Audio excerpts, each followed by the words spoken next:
Assalamualaikum warahmatullahi wabarakatuh.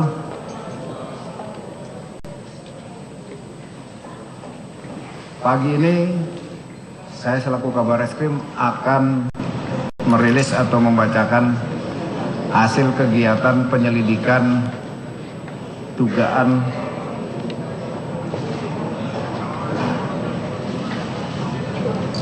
tindak pidana penistaan, penghinaan, penodaan agama di Indonesia sebagaimana dimaksud dalam pasal 156A KUHP Yungto pasal 28 ayat 4 Undang-Undang Nomor 11 Tahun 2008 tentang informasi dan transaksi elektronik, dilaksanakan dalam rangka menyampaikan hasil progres penyelidikan yang meliputi langkah-langkah yang dilakukan oleh penyidik seperti penerimaan laporan polisi, pemeriksaan saksi, para ahli dan terlapor. Oleh karena itu, pada kesempatan ini akan disampaikan penanganan perkara tersebut sebagai berikut. Polri telah menerima 14 laporan polisi mulai tanggal 6 Oktober, tanggal 7, tanggal 9, sampai dengan tanggal 12 Oktober 2016 tentang dugaan perbuatan penistaan agama, yaitu surat Al-Maidah ayat 51 oleh petahana Gubernur DKI Jakarta Insinyur Basuki Cahayapurnama pada saat kunjungan kerja di Pulau Pramuka, Kepulauan Seribu pada tanggal 27 September 2016. Menyikapi laporan tersebut, Polri telah melakukan langkah-langkah sebagai berikut. Menerima laporan polisi, kemudian menerima barang bukti. Mulai tanggal 10 Oktober 2016, Polri telah memulai melakukan langkah-langkah.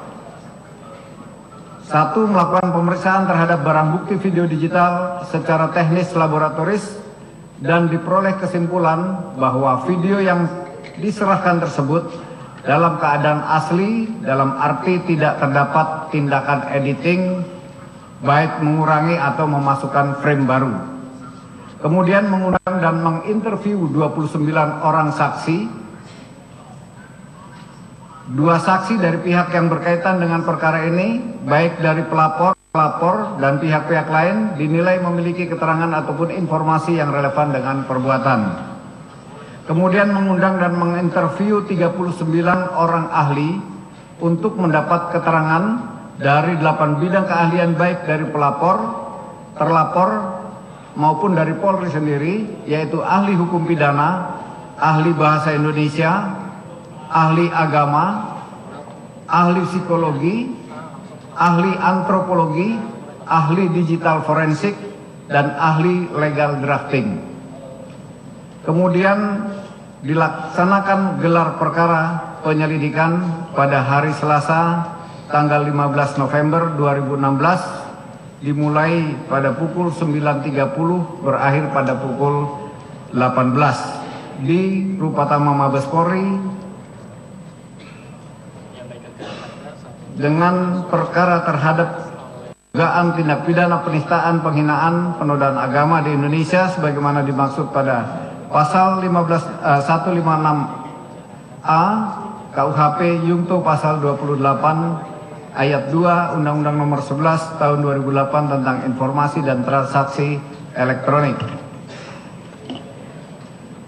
Hal tersebut dilaksanakan dalam rangka menyampaikan hasil proses penyelidikan yang meliputi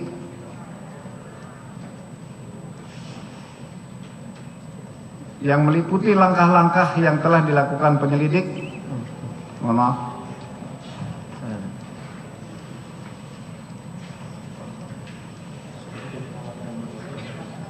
Seperti penerimaan laporan polisi, pemeriksaan saksi, kemudian saksi pelapor, para ahli dan terlapor. Dalam gelar perkara tersebut dilakukan pembahasan mengenai substansi dari hasil berita acara interview terhadap beberapa orang pelapor, saksi, para ahli, dan terlapor guna memberikan gambaran mengenai hasil yang diperoleh selama dilakukan proses penyelidikan, yang selanjutnya hasil gelar perkara dipergunakan sebagai bahan pertimbangan dalam menentukan langkah-langkah selanjutnya. Gelar perkara dipimpin oleh Kabar Eskrim Polri, kemudian pendamping Ketua STIK PTIK Irjen Pol Dr. Sigit Tri Harjanto, kemudian staf ahli Kapolri bidang manajemen Irjen Pol Dr. Andes Arif Sulistianto, pengawas internal Itwasum Polri, Divpropam, Divkum, kemudian Baintelkam, pengawas eksternal Kompolnas, Ombudsman, kemudian dihadiri juga dengan pihak pelapor dengan kuasanya 14 orang. Ulangi, saksi yang hadir 5 orang dari pihak pelapor, 6 ahli dari pihak pelapor, 6 ahli dari pihak terlapor, dan 6 ahli dari penyidik. Kesimpulan hasil gelar perkara: mengingat terjadinya perbedaan pendapat yang sangat tajam di kalangan ahli, antara lain terkait dengan adanya tidaknya unsur niat untuk menista atau menodai agama. Hal ini juga mengakibatkan terjadinya perbedaan pendapat pada tim penyelidik yang berjumlah 27 orang yang di bawah pimpinan Brigjen Pol Dr. Andes Agus Adrianto sebagai Direktur Tindak Pidana Umum Bareskrim Polri. Setelah dilaksanakan diskusi oleh tim penyelidik, akhirnya dicapai kesepakatan. Meskipun tidak bulat, namun didominasi oleh pendapat yang menyatakan perkara ini harus diselesaikan di peradilan yang terbuka. Konsekuensinya, proses penyelidikan ini akan ditingkatkan ke tahap penyidikan dengan menetapkan Saudara Insinyur Basuki Cahayapurnama MM alias Ahok sebagai tersangka dan melakukan tindakan pencegahan untuk tidak meninggalkan wilayah Republik Indonesia.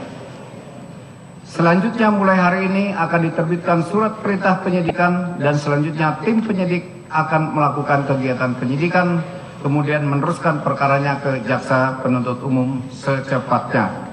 Demikian, terima kasih. Wassalamualaikum warahmatullahi wabarakatuh. Surat baru dibuat. Ya.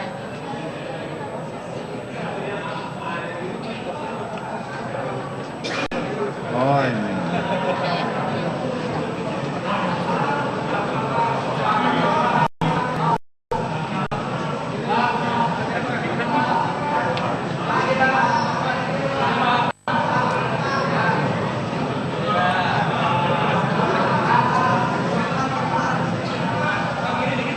Cukup.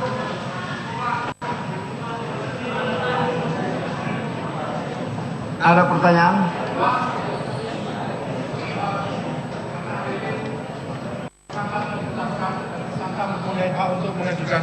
Terima kasih, saya Faruk Pak dari Berita 1.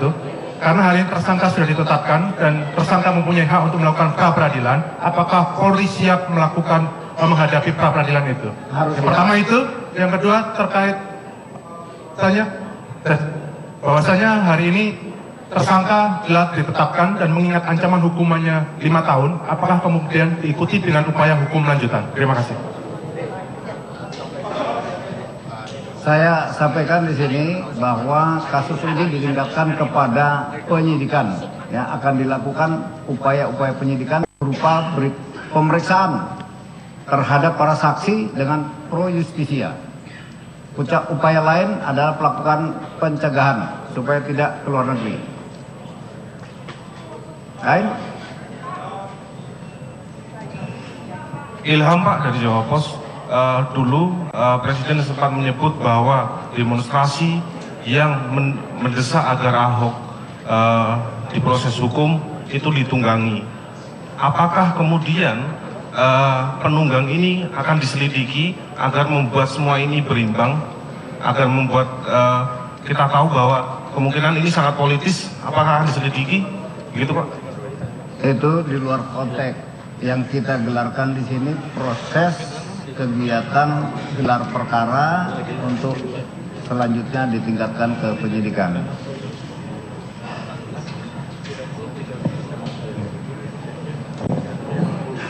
Oke, selanjutnya Pak, nanti akan dijelaskan. Pagi Pak, saya Moses dari Jakarta Post. Terkait dengan kasus yang menjadikan Buniani sebagai terlapor itu bagaimana prosesnya Pak? Apakah akan tetap dilanjutkan? Dan yang kedua, terkait dengan perbedaan pendapat yang terjadi selama gelar perkara itu mungkin bisa dijelaskan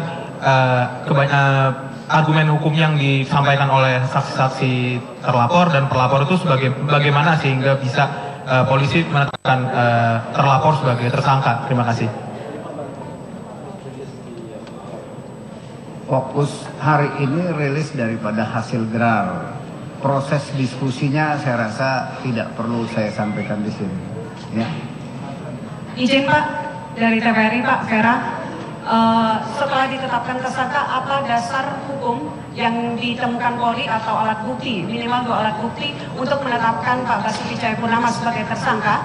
Yang kedua, apakah keputusan ini murni dari hasil gelar perkara atau ada tekanan dari publik?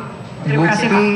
Bukti yang sudah kita sita, kita periksa dengan forensik itu video yang diputar. Kemudian ada beberapa dokumen, itu bukti-bukti untuk dasar kita dan keterangan-keterangan melanjutkan kasus ini kepada penyidikan. Untuk tekanan tidak ada. Saya rasa cukup, nanti dilanjutkan. Terima kasih Pak Kapolres. Pak Kadif Humas. Ya, rekan-rekan media mohon tinggal di tempat, nanti saya coba laporkan Pak Kapolri dulu ya. Saya ingin berada.